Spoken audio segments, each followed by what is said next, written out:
Vaishnavi films presents।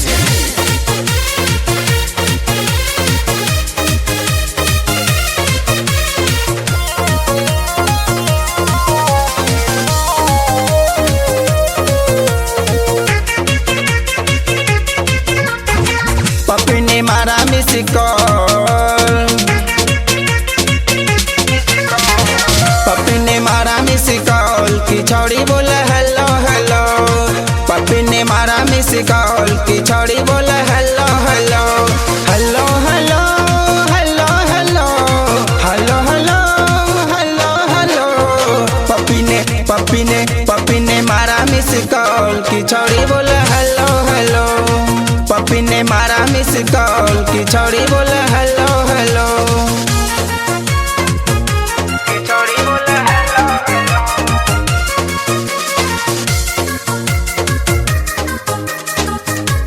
Music by Ajit 3।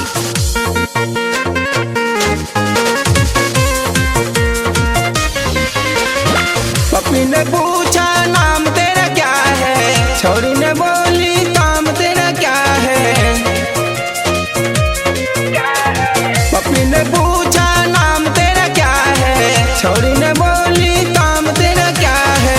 मैं तो हूँ बेबी डॉल की छोड़ी बोले हेलो हेलो। पप्पी ने मारा मिस कॉल की छोड़ी बोले हेलो हेलो।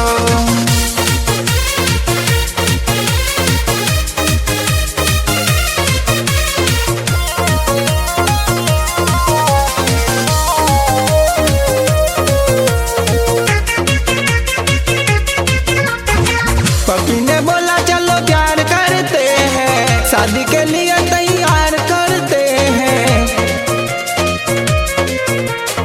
पप्पी ने बोला चलो प्यार करते हैं, शादी के लिए तैयार करते हैं। वो बोली इसमें है झोल की छोड़ी बोले हेलो हेलो। पप्पी ने मारा मिस कॉल की छोड़ी बोले हेलो हेलो।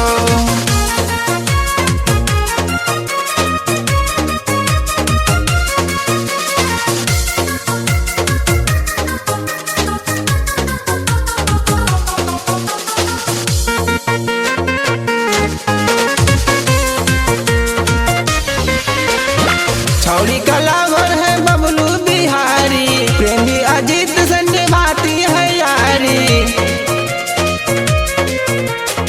छौड़ी का लावर है बबलू बिहारी, प्रेमी अजीत संजय भाती है यारी। लड़कों को समझे बकलोल की छोड़ी बोले हेलो हेलो।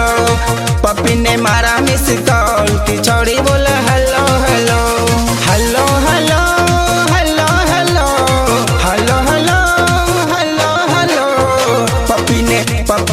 पप्पी ने मारा मिस कॉल की छोड़ी बोले हेलो हेलो। पप्पी ने मारा मिस कॉल की छोड़ी बोले हेलो हेलो।